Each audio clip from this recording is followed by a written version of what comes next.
Parlons maintenant des différentes options qui s'offrent à notre assuré au niveau des pertes totales.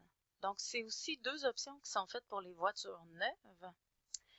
Donc, l'assuré, d'une part, peut vouloir prendre un 43A auquel il va combiner peut-être un 43E, par exemple. Donc, le FAQ 43E, préférablement, c'est ça qu'on va vouloir offrir à notre assuré qui désire une valeur à neuf, c'est-à-dire une valeur de remplacement. En clair, qu'est-ce qu'on paye à l'assuré en cas de perte totale? On paye pour une voiture neuve de l'année. Donc, son Toyota Corolla qui a 2-3 ans à l'heure actuelle, qui est accidenté, perte totale, on le change pour un Corolla de l'année. Ça, c'est ce qu'il y a de plus avantageux entre les deux, mais évidemment, ça coûte plus cher que le 43D.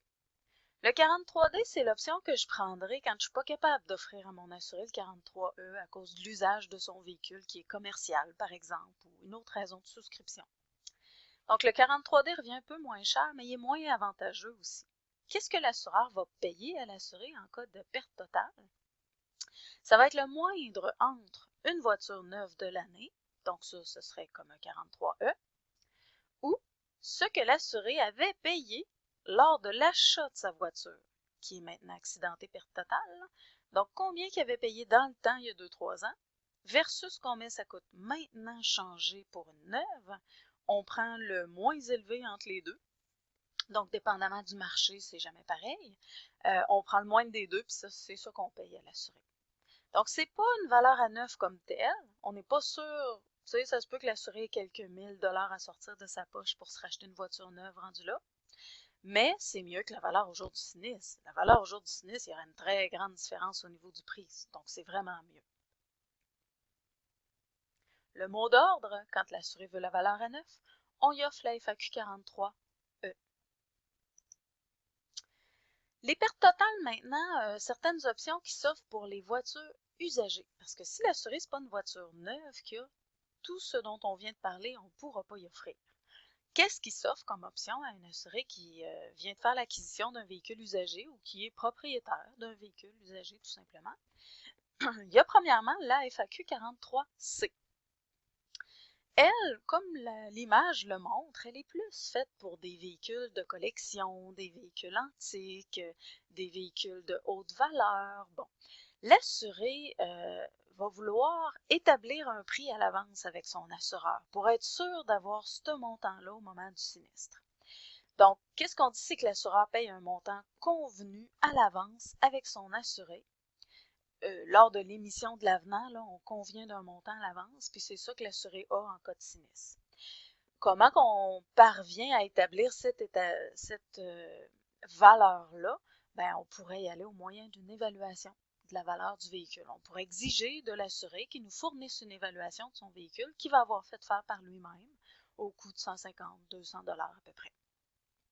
C'est ce qu'on appelle, si c'est un terme que vous connaissez, la valeur agréée. Il y a moyen de faire ça aussi en assurance des biens. Assurer un bien quelconque pour un montant établi à l'avance, ça se fait. Donc ça, c'est une valeur agréée qu'on va vouloir offrir à notre assuré, mais qui ne bouge plus par la suite. Donc, s'il est pendant 5 ans assuré d'un montant X, ben c'est sûr que ça va être ce montant-là pendant 5 ans qu'il va avoir, peu importe ce qui arrive. Donc, si sur le marché, sa voiture continue à prendre de la valeur, son évaluation, elle, ne bouge pas. Peut-être que l'assuré va dire, ouais, y aurait-tu moyen de suivre peut-être un peu l'inflation ou quelque chose parce que je sais pertinemment que ma voiture va en prendre de la valeur avec le temps. On va aller directement à la deuxième option du FAQ 43F, l'option B. L'option B, dans le fond, ce qu'on dit, c'est que oui, on peut y offrir un montant prévu à l'avance par une évaluation, exemple, plus un pourcentage quelconque. Donc, on pourrait mettre un 2, 3, 4, 5 10 pour que l'assuré, en cas de sinistre, il y ait non seulement la valeur qui est établie à l'avance, mais auquel on ajoute un petit pourcentage. Fait que dans le temps, si on est rendu 2-3 ans plus tard, ben, il ne perd pas de valeur avec les années. Au contraire, il continue à en prendre un petit peu son véhicule. Sinon, si l'assuré dit, moi, je ne veux pas faire une évaluation, je n'ai pas les 150 $ que ça prend pour faire ça, bien, il y a moyen de prendre la 43F option A, qui est intéressante pour quelqu'un qui vient juste d'acheter un véhicule et qui a un contrat d'achat. Parce que qu'est-ce qu'on paye avec cet avenant-là? C'est qu'on lui paye le montant qu'il a payé son véhicule.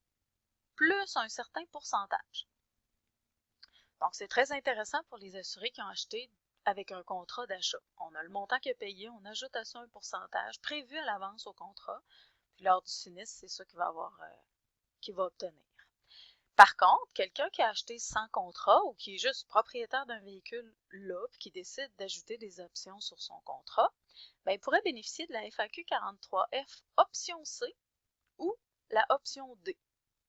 Ces deux options-là, comment ils fonctionnent, c'est que ce qu'on donne à l'assuré lors du sinistre, au lieu d'être juste la valeur au jour du sinistre, ça va être la valeur au jour du sinistre à laquelle on va ajouter quelque chose, soit un pourcentage établi à l'avance ou un montant établi à l'avance, dépendamment si on prend la C ou la D.